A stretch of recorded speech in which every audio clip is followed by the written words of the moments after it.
As-tu déjà songé à combien de fois un homme garde le silence sur sa douleur pour ne pas sembler faible?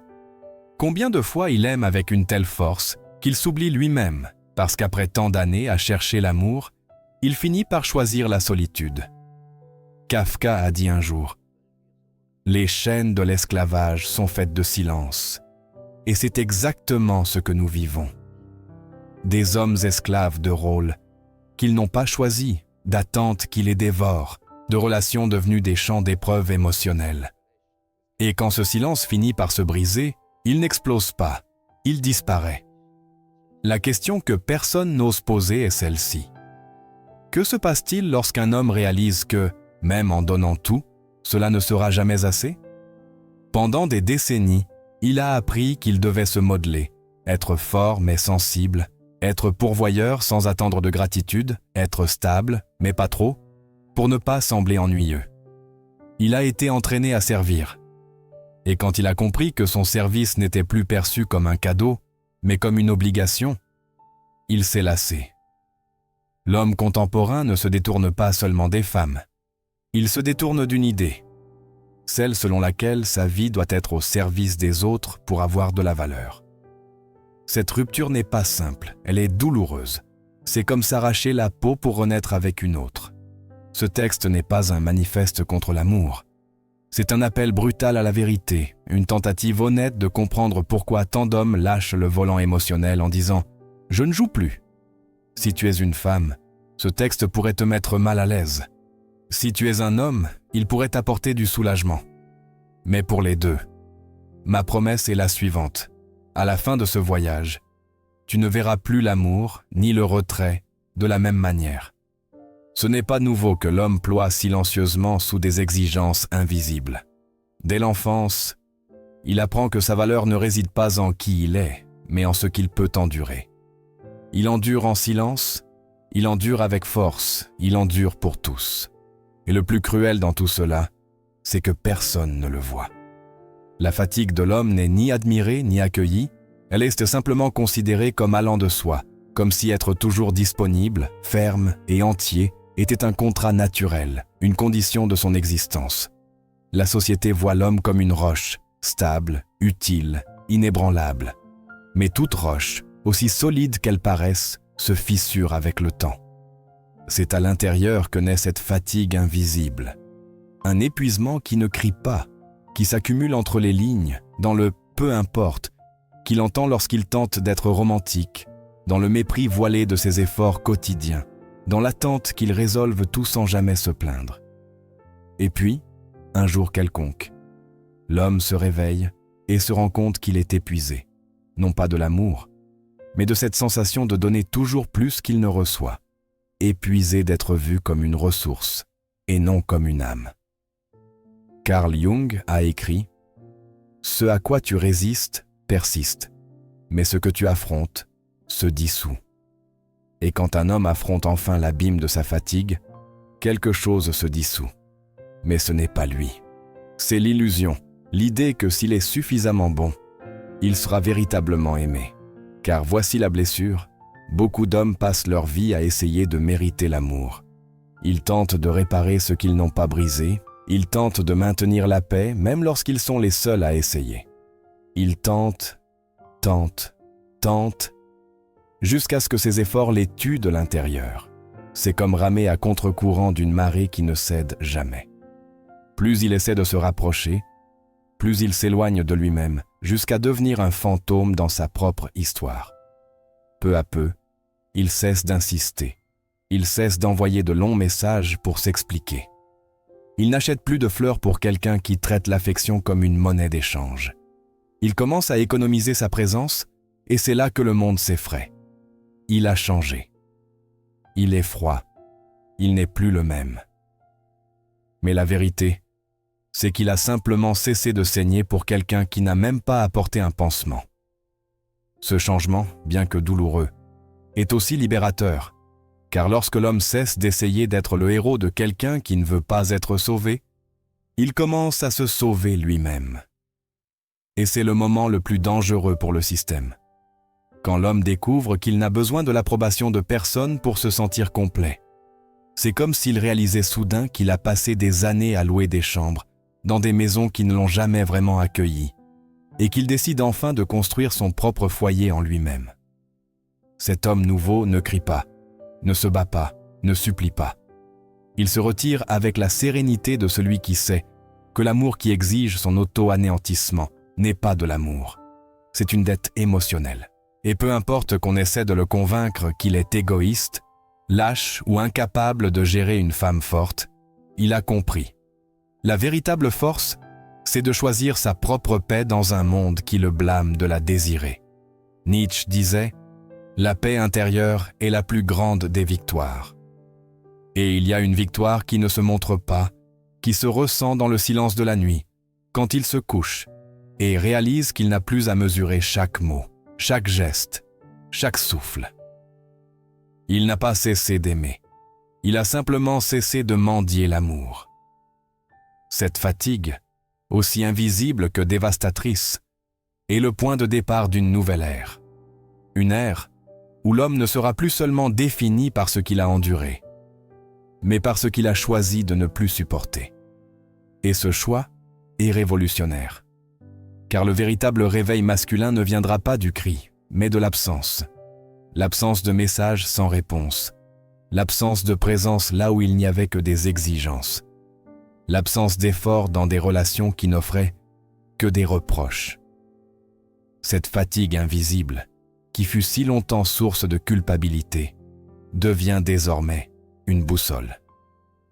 Et pour la première fois depuis longtemps, l'homme marche, non pas pour plaire, mais pour se retrouver. Avant de poursuivre, as-tu remarqué que plus tu te brises, moins on te respecte? Le problème n'est pas de ressentir, mais de laisser ces émotions contrôler tes actes. La plupart vivent comme s'il était normal d'exploser, de se rendre ou de se justifier, mais rien de cela ne génère du respect. Ce qui le génère, c'est le contrôle, la présence et la froideur de celui qui sait exactement qui il est. Il existe une manière concrète de développer cela, et nous l'expliquons dans une vidéo directe, sans détour, avec uniquement ce qui fonctionne vraiment. Si tu veux la voir, scanne le code à l'écran ou clique sur le lien dans la description ou le premier commentaire épinglé. Il y a un moment, aussi subtil que dévastateur, où l'admiration se transforme en fatigue. Un instant imperceptible où l'homme qui autrefois rêvait d'amour commence à fuir tout signe de celui-ci, non pas à cause d'un traumatisme immédiat, mais d'une lente intoxication émotionnelle, d'un épuisement de l'espoir. Pendant longtemps, l'homme a été conditionné à idéaliser la femme. L'image de la muse, de la déesse, de la rédemptrice, elle serait son salut, son but, son or. Et en croyant cela, il a projeté sur elle tout le sens de sa vie. Tout ce qu'il faisait, le travail, le succès, le sacrifice, était pour être digne d'être choisi, comme si l'amour était un prix à gagner. Mais ce n'était pas le cas. Le romantisme moderne a troqué la profondeur contre la performance, la connexion contre la compétition, le mystère contre la manipulation. Et ainsi, cet homme qui un jour idéalisait regarde aujourd'hui tout cela avec des yeux secs, car il a compris que ce qu'on lui offrait n'était pas de l'amour, mais un jeu, une épreuve, une vanité déguisée en affection. C'est là que naît un nouveau type de douleur, la douleur du désenchantement. Simone Weil a écrit « L'attention est la forme la plus rare et la plus pure de générosité. » Et c'est exactement ce qui manque. Aujourd'hui, les relations ne se construisent pas sur une attention pleine, mais sur une convenance momentanée. Il n'y a plus d'espace pour voir l'autre, seulement l'urgence d'être vu. L'homme se rend compte qu'il n'est plus un compagnon, mais un miroir. Il doit refléter ce qu'elle souhaite ressentir. S'il échoue, il cesse d'être utile et est alors écarté. Ce mouvement subtil corrode quelque chose d'essentiel en lui. La capacité à se donner, car, au fond, personne ne supporte de se donner entièrement à un vide insatiable. Et alors, sans drame, il change. Il cesse d'idéaliser, commence à observer avec froideur ce qui autrefois l'enchantait, le jeu de la séduction, la quête de lien. Tout cela lui semble désormais artificiel, épuisant, prévisible. C'est comme regarder une pièce dont on connaît déjà le scénario par cœur, y compris la fin. Il a vu des amis trahis après des années de fidélité. Il a entendu des histoires d'hommes qui ont tout donné et ont été accusés de n'avoir rien offert. Lui-même, peut-être, a été un héros un jour et une charge le lendemain. Le romantisme n'est pas mort, il a été assassiné. Et son corps est veillé sur les réseaux sociaux, où les sourires sont des poses et les dîners des trophées d'un bonheur qui n'existe que dans les légendes. Bien sûr, il y a des exceptions, toujours, mais elles deviennent si rares que le risque ne justifie plus l'investissement. L'homme devient alors indifférent, non par froideur innée, mais par survie. L'indifférence n'est pas l'opposé de l'amour, c'est la fin du jeu. C'est quand on ne veut plus ni gagner ni perdre, quand le plateau de jeu perd tout sens. Dans cet état nouveau, l'homme cesse de chercher. Il se retire, non par colère, mais par hygiène émotionnelle. Il commence à prioriser ce que le romantisme moderne a promis, mais n'a jamais tenu. La paix, le respect, la stabilité. Et il découvre que ces choses n'ont pas besoin de venir de l'autre. Elles peuvent et doivent naître en lui. Albert Camus a écrit « Au milieu de l'hiver, j'ai finalement appris qu'il y avait en moi un été invincible. » Peut-être est-ce ce que l'homme trouve lorsqu'il s'éloigne de l'idéalisation. Un été silencieux, une clarté féroce, la certitude qu'il ne vaut plus la peine de nourrir un mythe qui ne sert qu'à maintenir son âme affamée. Et, chose curieuse, lorsqu'il cesse d'idéaliser, il ne commence pas à haïr, il commence simplement à voir.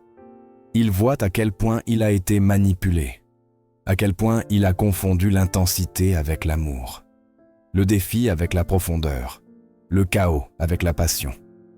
Et en réalisant cela, il sourit. Un sourire triste, mais libre, car il n'y a pas de retour en arrière. Après avoir vu les coulisses du théâtre, il est impossible de s'émerveiller encore du décor.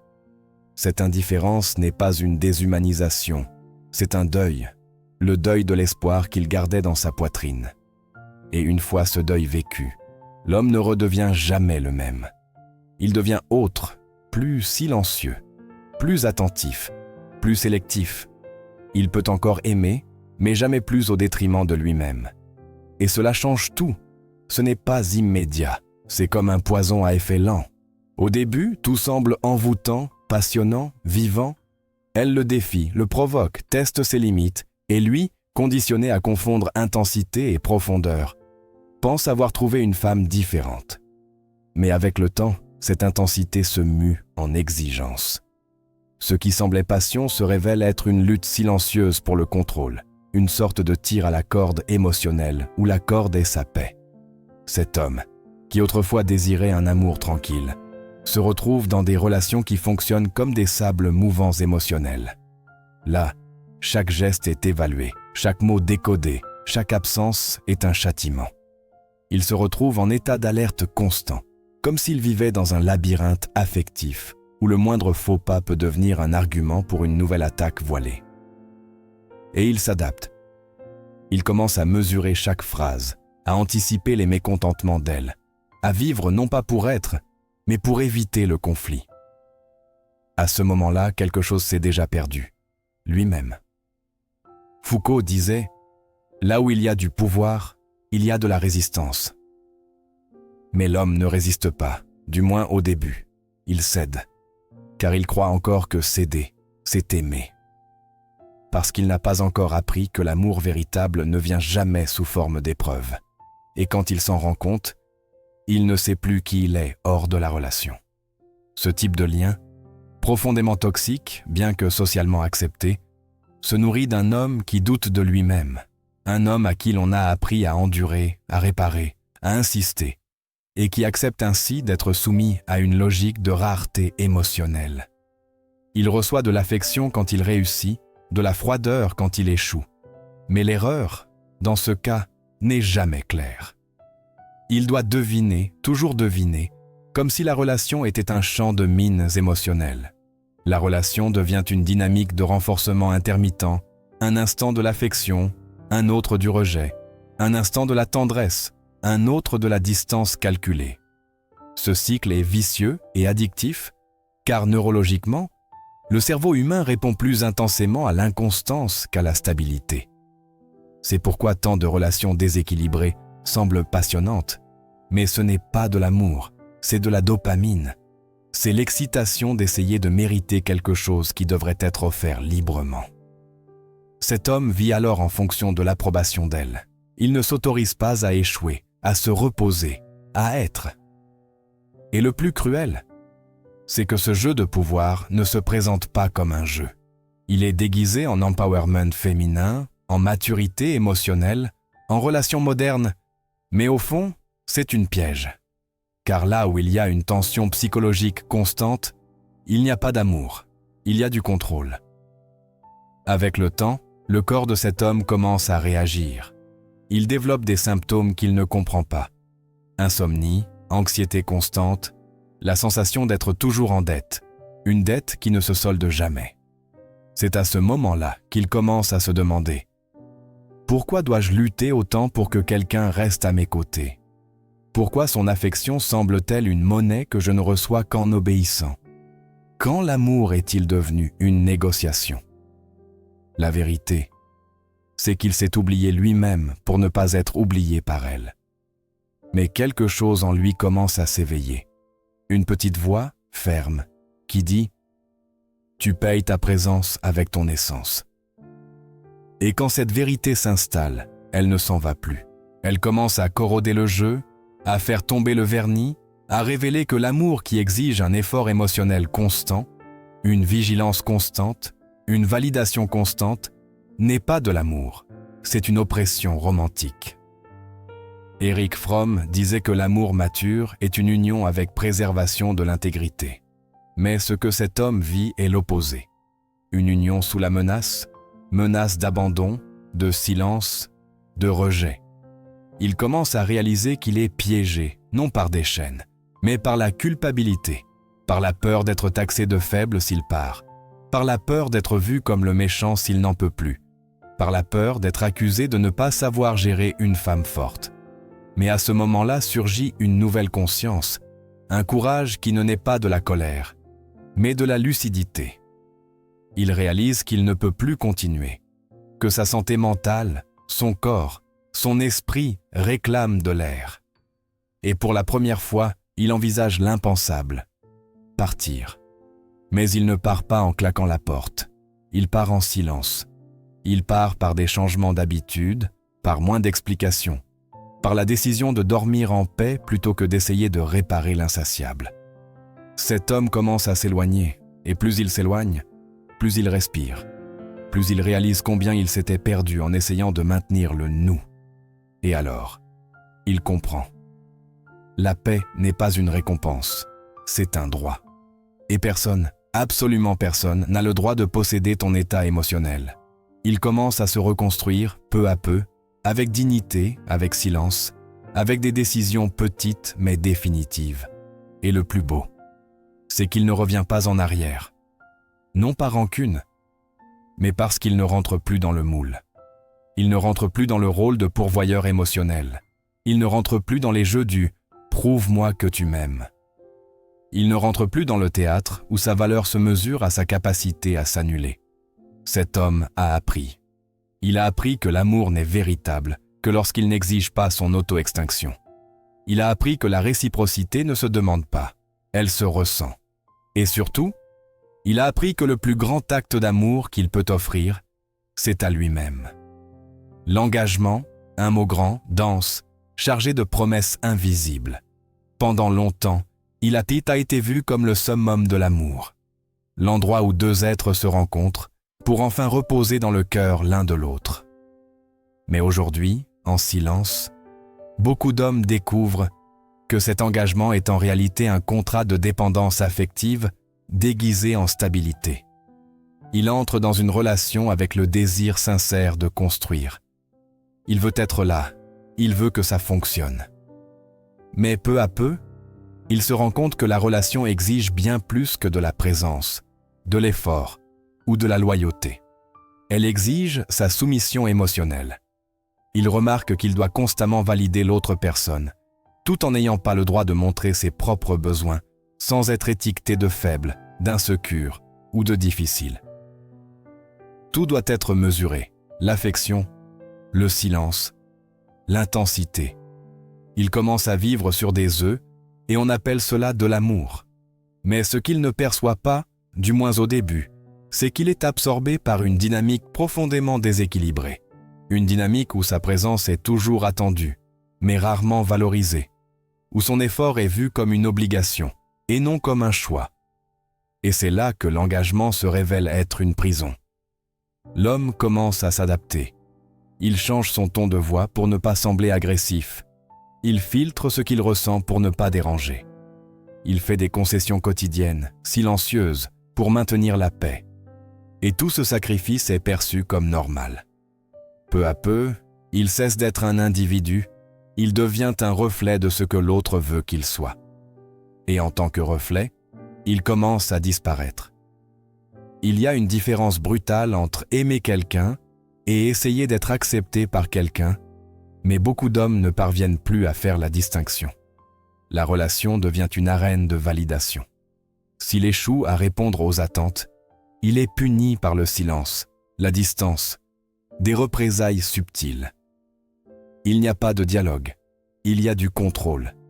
Et même si ce contrôle est enveloppé d'affection, il reste du contrôle. Peu à peu, l'homme se rend compte que la relation repose sur une logique perverse. Prouve-moi que tu m'aimes constamment, mais ne me demande jamais de te le prouver en retour. Erich Fromm, dans L'Art d'aimer, dit que l'amour mature est celui où deux êtres préservent leur individualité tout en choisissant de grandir ensemble. Mais ce que nous voyons aujourd'hui est l'opposé. Un modèle où l'homme doit sacrifier son essence pour maintenir l'affection de l'autre. Il commence à développer une anxiété, pas clinique, mais existentielle, celle de vivre en état d'alerte constant. Quelle sera la prochaine épreuve? Quelle sera la prochaine critique voilée? Combien de temps durera la paix cette fois-ci? Il vit comme s'il tenait une tasse fissurée, avec une extrême prudence, sachant que le moindre mouvement sincère peut tout briser. Et alors, il commence à se taire, non parce qu'il ne ressent rien, mais parce qu'il a compris que s'exprimer peut être utilisé contre lui. L'amour, pour lui, est devenu un jeu de survie émotionnelle, et pour survivre, il se déconnecte. C'est à ce moment-là que beaucoup d'hommes commencent à se demander « Que fais-je ici ?» Mais la réponse tarde à venir, car on lui a appris à insister, à persévérer, à porter sur ses épaules le poids émotionnel de toute la relation. Et c'est pourquoi il reste. Il reste plus longtemps qu'il ne le devrait. Il reste même lorsque sa santé émotionnelle s'effondre. Il reste parce qu'il a peur de sembler faible. Il reste parce qu'au fond, il croit encore qu'il sera aimé s'il fait un peu plus, juste un peu plus. Mais ce « peu » devient un abîme, et ce qui devait être un engagement se transforme en captivité émotionnelle. Il commence à vivre pour satisfaire des attentes, et oublie ce que c'était de vivre pour lui-même. Sa vie se résume à réagir au désir de l'autre, comme un serveur opérant en arrière-plan, discret, fonctionnel, éteint. Et le plus pervers dans tout cela, c'est que le monde applaudit ce type d'homme. On dit qu'il est un bon compagnon, qu'il donne tout pour elle, qu'il est un exemple. Personne ne se rend compte qu'il meurt en silence. Et puis, il y a l'étincelle. Un jour quelconque, un silence de trop, un regard de mépris, un commentaire ironique. Il le ressent, non dans son esprit, mais dans son corps. Il sent que quelque chose en lui est allé trop loin, qu'il ne peut plus continuer à se perdre en essayant d'être suffisant. Et à ce moment-là, il commence à revenir à lui, lentement, avec hésitation, avec culpabilité. Mais il revient. Il commence à dire non.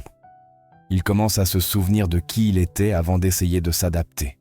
Il commence à comprendre que le véritable engagement commence avec lui-même. Et alors vient la rupture. Pas toujours avec la relation, mais avec l'illusion. L'illusion qu'il doit se sacrifier constamment pour être aimé. Il réalise que l'amour véritable ne demande pas de se trahir soi-même, et que personne, absolument personne, ne vaut le prix de sa propre paix. Nietzsche a écrit « Deviens qui tu es ». Et c'est peut-être là le nouvel engagement de l'homme, être qui il est, sans s'excuser pour cela. Ce n'était pas soudain. La décision n'est pas venue avec de la colère, des explosions, ni même de la tristesse.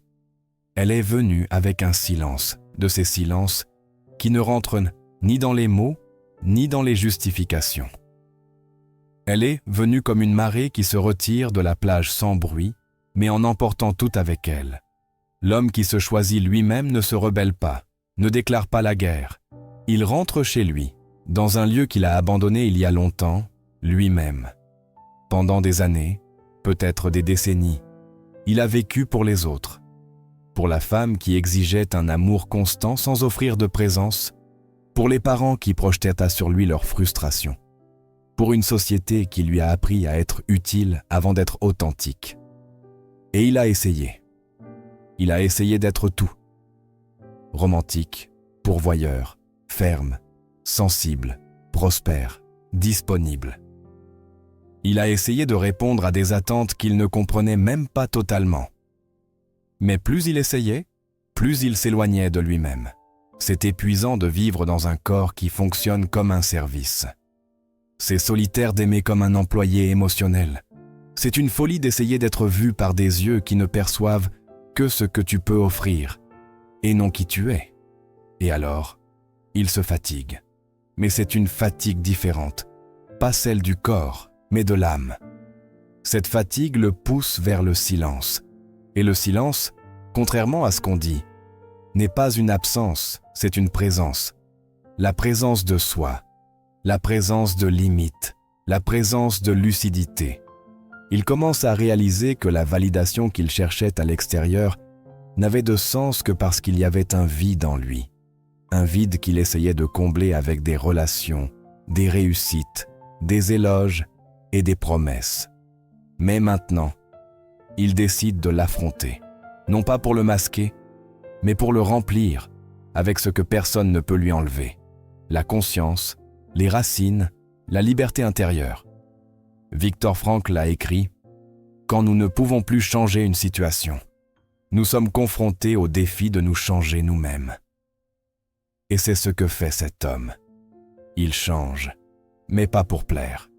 Il change pour survivre avec dignité. Et lorsqu'il se choisit, le monde le remarque, mais trop tard. Ceux qui le prenaient à pour acquis, ressentant son absence comme un vide difficile à nommer. Ceux qui se moissaient de sa sensibilité, l'accusent maintenant de froideur. Ceux qui ignoraient de ses limites, le traitent qu'au d'égoïste.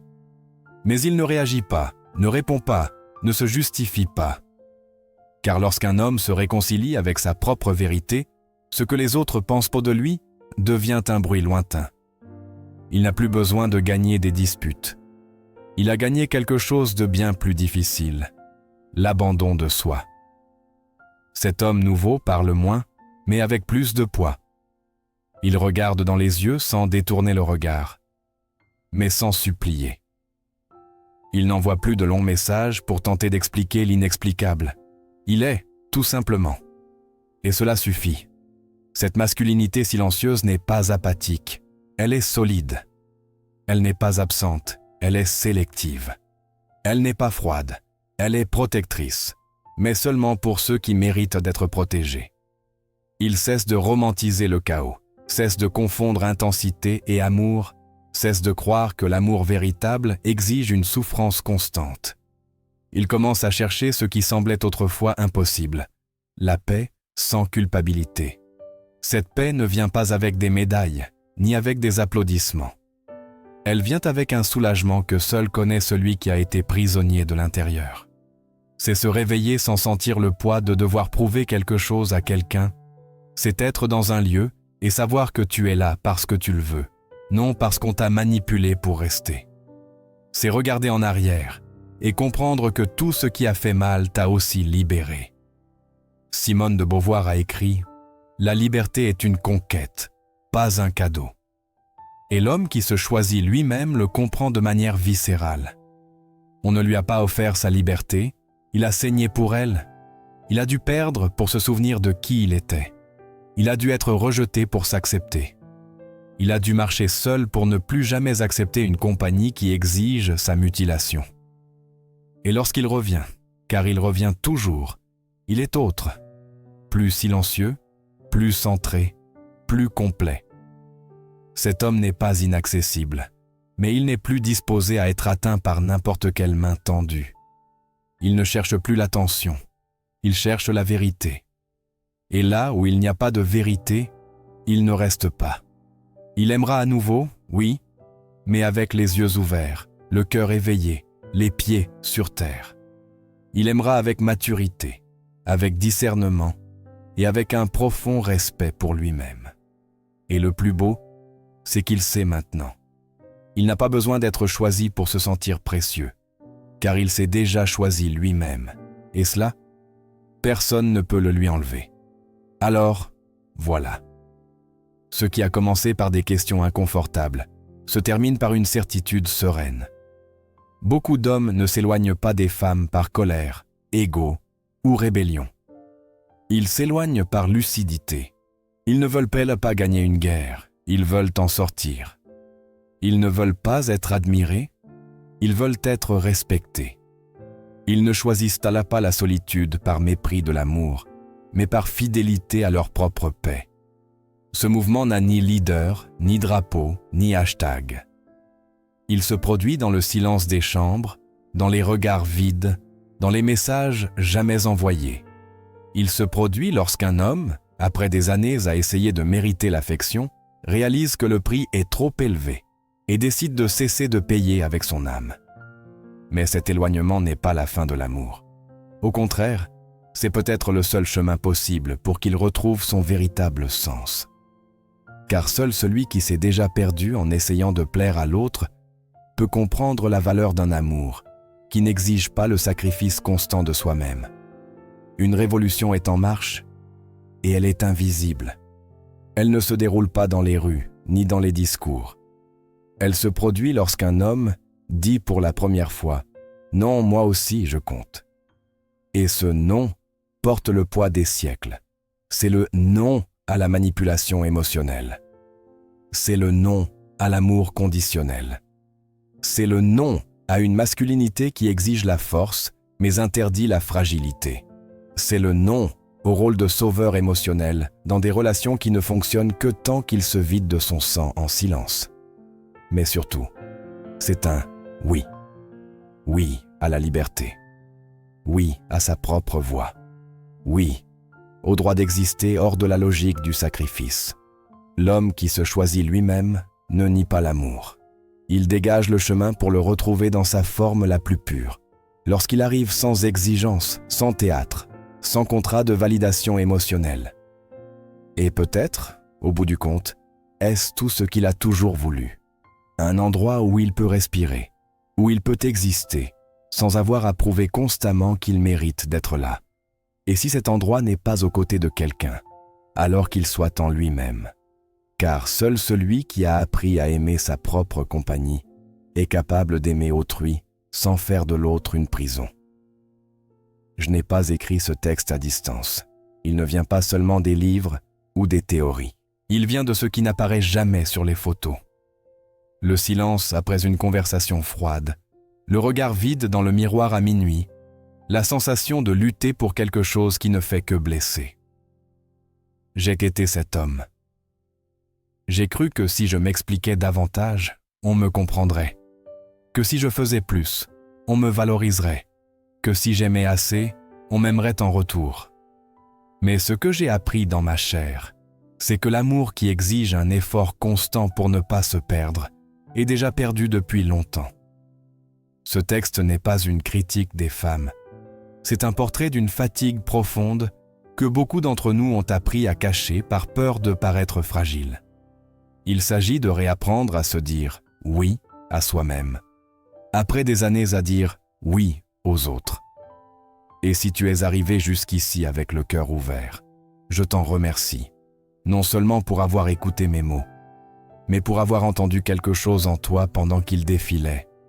Peut-être es-tu en train de considérer de t'éloigner d'une relation qui te consume. Peut-être es-tu fatigué d'essayer de réparer quelque chose qui n'existe que lorsque tu saignes. Ou peut-être, comme moi autrefois, avais-tu simplement besoin d'entendre ceci? Tu n'es pas fou, tu n'as pas tort, et tu n'es pas seul. À tous les hommes qui ont été trop bons par peur de paraître mauvais. À tous ceux qui se sont tus pour maintenir une fausse paix. À tous ceux qui recommencent à marcher seuls, avec dignité et non en fuite. Ce texte est pour vous. Merci d'être là, d'écouter non seulement avec vos oreilles, mais avec votre âme. Ah, et si tu as compris que ressentir moins n'est pas de la froideur, mais du pouvoir, ne t'en va pas sans regarder le contenu complet. Clique sur le lien dans la description ou dans le premier commentaire épinglé pour y accéder maintenant. Et maintenant que tu es arrivé jusqu'ici, après ce voyage dans les profondeurs de l'âme masculine, ne t'en va pas comme ça. Allez, si ce texte t'a touché, t'a irrité, t'a guéri ou t'a simplement fait réfléchir en silence, mets un pouce bleu. C'est gratuit et ça nourrit l'algorithme qui, contrairement à certaines relations, te donne au moins quelque chose en retour. Commente ci-dessous. T'es-tu déjà choisi toi-même? Ou continues-tu à négocier ta paix en paiement mensuel? Abonne-toi, car la prochaine conversation pourrait être encore plus inconfortable et profondément nécessaire. Un nouveau texte arrive bientôt, et tout ce que je peux dire, c'est qu'il touchera une part de toi que tu prétends avoir guéri. Et maintenant, les suggestions apparaissent à l'écran, mais attention, l'une d'elles pourrait te confronter à une facette de toi que tu évites depuis des années. L'autre, eh bien, pourrait être exactement ce que tu as besoin d'entendre aujourd'hui, même si ça fait mal. Le choix t'appartient, mais souviens-toi, la liberté commence quand on cesse de fuir sa propre vérité. À bientôt.